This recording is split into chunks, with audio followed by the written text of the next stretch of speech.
కిషోర్ గారు రిలాక్స్ అయినట్టే ఉన్న కనిపిస్తోందా? అధికారంలోకి వచ్చిన తర్వాత ఈ రోజు ఎంపీలను ఉద్దేశించి చేసిన comment not only for BJP, even Telugu Desam పార్టీలో ఉన్నటువంటి ఎంపీలు కూడా కొంత రిలాక్స్ అయ్యారా? అందుకే ఏమి లేదు సార్, తెలుగుదేశం ప్రభుత్వం కూడా ఎక్కడా కూడా రిలాక్స్ అయినట్టే నాకేం కనిపించట్లేదు.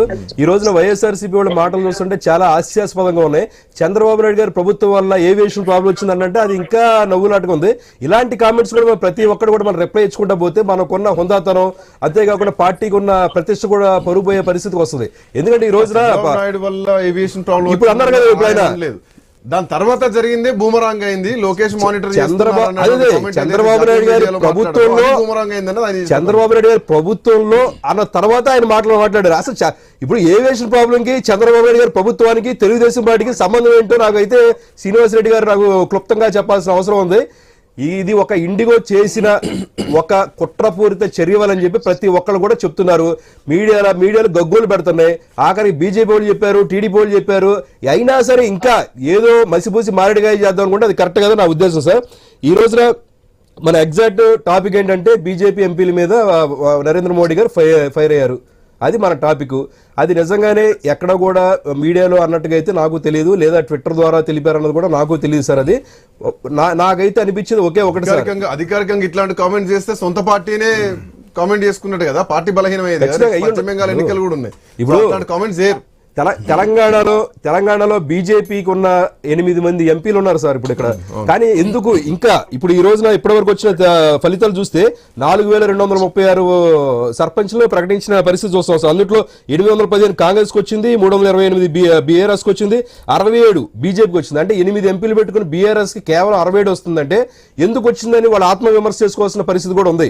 ఎందుకు అంటే నా ఒపీనియన్ పరంగా ఈ రోజున కూటమి పొత్తు ధర్మంగా ఇక్కడెక్కడ కూడా తెలుగుదేశం పార్టీ పోటీ చేయాల, ఇక్కడెక్కడ కూడా జనసేన పార్టీ పోటీ చేయాల. కానీ బీజేపీ ఎందుకు నిరాకరిస్తుంది ఈ పొత్తు ధర్మాన్ని అన్నది మనం ఒకటి తీసుకోవాల్సిన పరిస్థితి ఉంది సార్ ఇక్కడ. అంతేకాకుండా ఈ రోజున జూబ్లీ హిల్స్ లో వాళ్ళు ఎప్పటి నుంచో గెలవలేదు, మనం ఓడిపోతామని తెలిసినా సరే ఎందుకు ఈ పొత్తు పెట్టుకోలేదు అన్నది కూడా మేము అందరం కూడా అడుగుతున్నాం సార్. ఈ రోజున ఈ మీడియా ముఖంగా అడుగుతున్నాము, లేదా మా మనసుల పూర్వంగా కూడా అడుగుతున్నాము. అంతేకాకుండా ఈ రోజున బండి సంజయ్ గారు ఉన్నారు.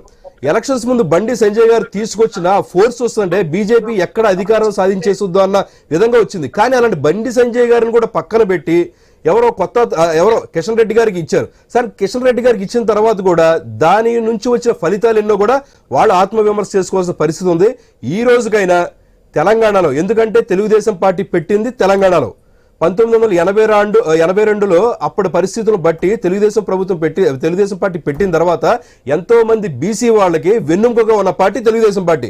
అలాంటి పార్టీని పక్కన పెట్టి ఈ రోజున బీజేపీ ముందుకు వెళ్ళడం బట్టే వాళ్ళకి ఒక వైఫల్యానికి నాందని చెప్పేసి మనం చెప్పుకోవచ్చు.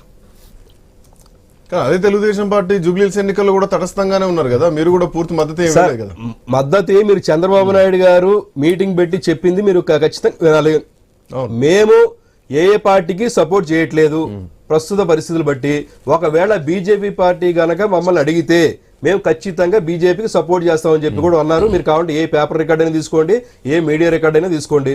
కానీ ఎక్కడ కూడా బీజేపీ మమ్మల్ని అడగలేదు కాబట్టి మేము ఎక్కడ కూడా సమర్థించే పరిస్థితులు. ఎందుకు అంటే తెలుగుదేశం పార్టీ ఎప్పటి నుంచో కూడా జూబ్లీ హిల్స్ లో గెలుస్తూ వచ్చింది. ఎవరైతే ఇప్పుడు మాగంటి గోపీనాథ్ గారు ఉన్నారో ఆయన కూడా తెలుగుదేశం పార్టీ నుంచి వెళ్ళిన వ్యక్తే. ఇప్పటికీ కూడా మాకు అక్కడ హవా చాలా ఉంది, తెలుగుదేశం పార్టీ హవా ఉంది. కాబట్టి పొత్తు ధర్మ పద్ధతిగా మేము ఎక్కడ కూడా అక్కడ పోటీ చేయలేదు.